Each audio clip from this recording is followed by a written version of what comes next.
friends, my name is Lucy. I'm an educator at the Green Bank Observatory, and today we're going to talk a little bit about some of the fun things you'll be able to see in the night sky in January. And before we get to that, I want to start out this video with a bit of a question. And that question is something that I've been wondering this for a while, and I never got around to searching for it on the internet, but the question is, why do we have 7 days in a week? Right? That's like a completely made up number. It would make sense if there were 10 days in the week because I have 10 fingers, or if there were 5 days in the week because 5 is a nice sort of round number, or if there were 12 because 12 is divisible by a lot of different numbers, but 7 just seems like a random choice. But it turns out that it wasn't. There are 7 days in the week because there are 7 planets. Okay, that's the end of the video. That's all no, I'm just kidding. Yeah, back before the ancient, back before we had really any understanding of what the solar system was, what the different objects in our solar system do, what orbits what is close, what's far away, there were 7 objects that moved around pretty randomly in the sky. And those were called planets.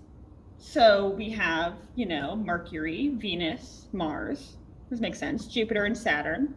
You can't see Uranus or Neptune or even Pluto with your naked eye. So those wouldn't be discovered until after the telescope was invented. But then we had 2 more. We had the sun and the moon, and those were the 7 planets. And it turns out that each of the 7 days of the week were named after one of these classic planets, these classical planets.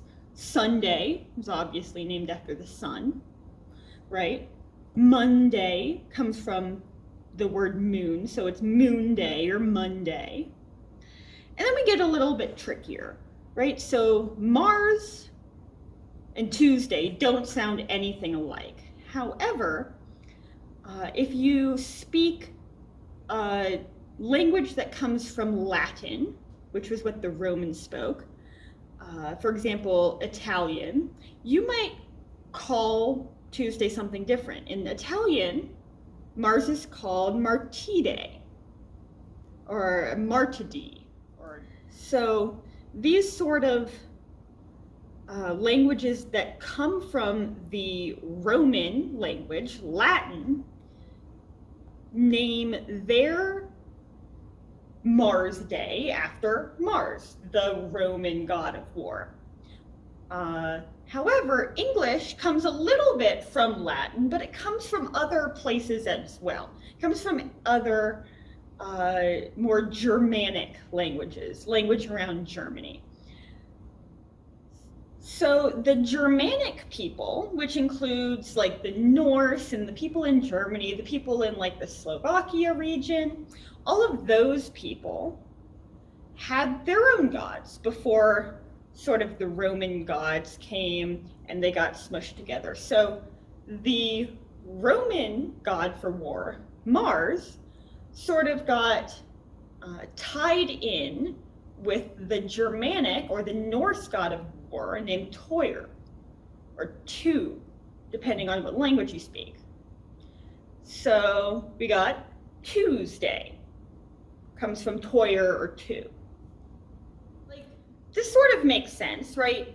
It would make sense for ancient people to want their days on Earth to mirror what's going on in heaven. So it sort of makes sense that there would be 7 days in a week. However, this still doesn't really make sense to me. Venus makes sense because it's the brightest and most beautiful, and Venus is the goddess of love and beauty. And the other planet that makes sense as to why it was chosen, why it was named after that god, is Mars. So Mars is bright red. If you get to sort of a low light pollution area and you can see Mars, it is like bright orange red. is beautiful to look at. And all the other stars and planets are sort of like a whitish color. Some of them might be a little blue, some of them might be a little yellow.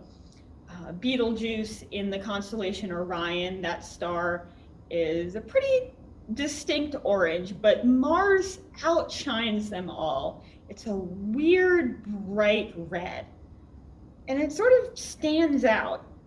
So it would make sense that the ancient Babylonians who were assigning these planets to different gods would look at that bright red planet in the sky and say, oh, that looks like blood. That must be the god of war. However, Mars isn't red because the god of war decided that it was going to be red. It's red because of the amount of iron oxide on its surface. You might know iron oxide as rust. Rust is sort of a red color. Mars has a whole lot of rust on it, so it's a red color. Now, Mars is also one of the closest planets to us, depending on everybody's location in the solar system at the time. But if you're just lining everybody up in a row, Mars is the closest planet to us, which means that we get to study it a lot. We've never had a person go land on Mars, but there are a lot of robots. There's a lot of landers and rovers on Mars, poking at things, doing experiments, trying to figure out as much as possible about Mars. And even before we had robots descend to Mars, people were trying to figure out what's going on with this planet because it's fascinating. It's a bright red color. It's very close to us. What's going on with this planet? So in 1877, a guy named Giovanni Schiaparelli pointed one of his telescopes at Mars and stared at it for a long while, and he discovered that there are lines on it. There are these weird sort of canals. Let me show you a picture of them, running from the North Pole and the South Pole of Mars to the center. There are these weird sort of spider-like canals. Canali is what he called them. He published this, and more people looked at it, and they were like, oh my God, yeah, there are these weird sort of rivers in Mars. Another person who was really influential in this canal sort of idea that was going on around was a guy named Percival Lowell. He wrote 3 books about these canali, these sort of weird we had no idea what these were. So Percival just had a bunch of theories about what these could be, but one of the main ones were that these were irrigation systems for a Martian civilization to bring liquid water from the polar caps of Mars to the center where it was warm enough to live. So for years and decades, it was believed that there were these rivers of water that had been dug by an intelligent Martian civilization. I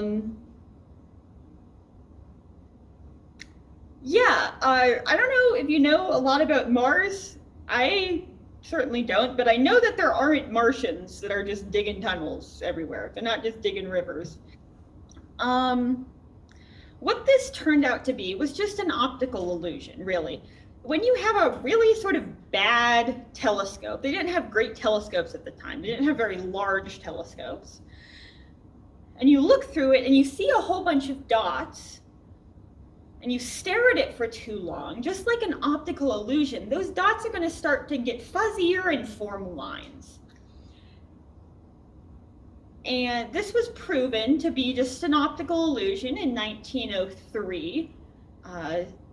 However, people were still arguing that these rivers on the surface of Mars existed until way past that, until at least 1916.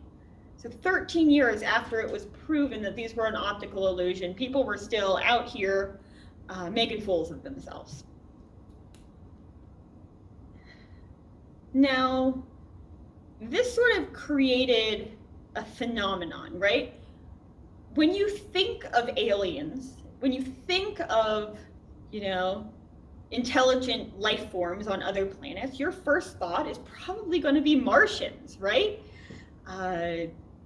And this is because from 1877 until at least 1903, people believed that there is probably a civilization on Mars. I mean, they're digging all these tunnels. There must be a civilization on Mars. There were a lot of plans to build ways to sort of message at Mars and see if we got a message back. Of course, we know now that Mars doesn't have any people on it, but we're still looking for life on Mars because Mars is one of the closest planets, not just physically to Earth, but also geographically, in size, in distance from the sun. So if we have life on planet Earth, it makes sense that the more similar a planet is to Earth, the more likely there is to be life there. For example, all of the different kinds of life forms that we know of require water. They require dihydrogen monoxide. And this is due to a whole bunch of different chemical reasons, but in order to look for life in other galaxies, on other planets, and other solar systems, one of the main things we look for is water. And Mars has that. Mars has water on its surface. It's on those polar ice caps, but it's there. And there are also a whole lot of different geological shapes in the rock that we see on Mars, that the only place we see them on Earth is where there's been water. We see riverbeds, we see canyons, we see a whole bunch of these different patterns that geologists say are caused by water. So we think that there might have been running water on the surface of Mars long time ago. Now this means that there might have been life on Mars long time ago, years and years and decades, millennia ago. Still, there could have been life on Mars. And that's a fascinating idea, right? Our closest neighbor might have life just like we do. Now, when I say life on Mars, I'm not talking about little green men with helmets. I'm not talking about aliens with tentacles. I'm not talking about anything like that. When we're talking about astrobiology, we're talking mostly about microorganisms, like bacteria, little tiny organisms, little tiny, very simple life forms. Because, we don't see any animals running around on Mars with our Mars rovers, right? So if we see something, if there is life on Mars, it's probably going to be microbiology. It's going to be little tiny organisms. They don't require a lot to keep them alive. Now, I don't know about you guys, but I want to find if there's bacteria on Mars. I think that would be cool. I want some Mars bacteria. And a lot of people want to learn about this as well, right? So we've been sending what's called rovers, these robots that can rove around the surface of Mars. We've been shooting them up into space, sending them off to Mars, landing them there. and letting them sort of rove around and do experiments. Look at the geology, the geography of Mars, and try to figure out what's going on. Try to figure out if there is life or if there's ever been life on Mars. Because that's another real possibility, is that there were these life forms on Mars, but something happened with the atmosphere, right? There's not a lot of water on Mars anymore. So we could have had life in the past, but not anymore. We're trying to figure this out. So we send these rovers to Mars to try to figure out what's going on. And we have actually just launched one of these rovers. NASA and a whole bunch of different other science agencies around the world teamed up to launch the Mars 2020 mission. This is the Perseverance rover that is headed towards Mars right now. And it is going to land on Mars February 18th, 2021. It has 4 main goals. The first is to look at the geology of Mars. It's going to land in a delta, which is sort of the end of a river that sort of splays out a little bit in a triangle shape. It's going to look for places that might be or might have been habitable, or life might have lived there at one point or might still live there. The second goal is astrobiology, looking for life on Mars, looking for past life on Mars, trying to figure out if there's anything there, if there was anything there. What questions should we ask in the future to figure out if there was any life on Mars? The third mission of Perseverance is sample caching. So it's got 30 little tubes on it, and these tubes, as it's roving around, looking at stuff, doing experiments, it's got all these little tiny tubes, these little plastic tubes. And if scientists think that this is a cool spot, this is an interesting place, and I want to do more experiments on what I have found here, on rocks, on sand, on dirt, on whatever,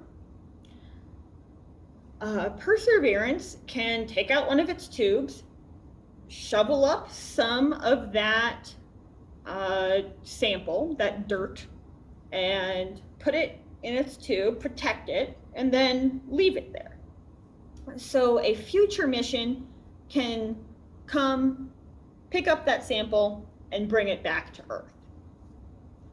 And the fourth mission, objective, scientific objective for this rover is to prepare for humans, because there are plans to put people on Mars. There are plans to set up a Mars base. There's so much cool science that we could do if we had people on Mars. There's so much more we could learn if we could just get a person there. However, this isn't like a moon mission, right? This is a months and months to get there, or months and months to get back. And you can't really you don't have, or you can't bring all of the stuff you need for a multiple year-long mission on a trip, on a spaceship. So we have to figure out a way to create breathable air, create oxygen for our astronauts that are living on Mars. We have to figure out a way to grow food on Mars. We have to figure out a way to create energy, right? Electricity. We have to figure out a way to protect our Mars, our Martians from the sun, because they don't have as thick of an atmosphere as we do here on Earth. So all of that harmful solar radiation is just beaming right down on them. So this is a very exciting sort of project, and the Green Bank Observatory is actually part of it.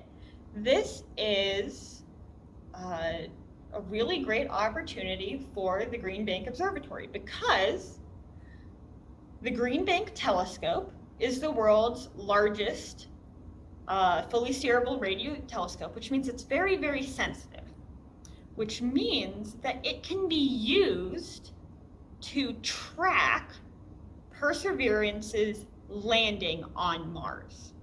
And it can track Perseverance's landing with better accuracy and faster than any other telescope in the world. It can actually just look at Perseverance and see how fast it's descending onto the Martian surface. It can look at Perseverance's lander and figure out which direction it's going, which is really exciting. The Green Bank Observatory has been part of projects like this in the past. In 2008, we tracked the landing of the Phoenix rover. And in 2018, just 3 years ago, we tracked the landing of the InSight lander. So we've got a little bit of experience in this. Hopefully everything will go great. Hopefully we'll get yet another robot on Mars and see what else is going on there. And that's what I have for you guys today. Mars is going to be in the sky. It's going to be really bright in the sky. Let me pull up Stellarium for a second. Throughout January, February. Now I have my settings set to Green Bank, and but you'll be able to see Mars pretty much anywhere in the world. Let's get a little bit darker. Here we go. So Mars is going to be in the sort of southwest throughout January and into February in sort of the early evening. If you want to go out and take a look at it, it's a beautiful sight, especially if you have like binoculars or a small telescope. Just to go and take a look at what's going on with the red planet. Now, of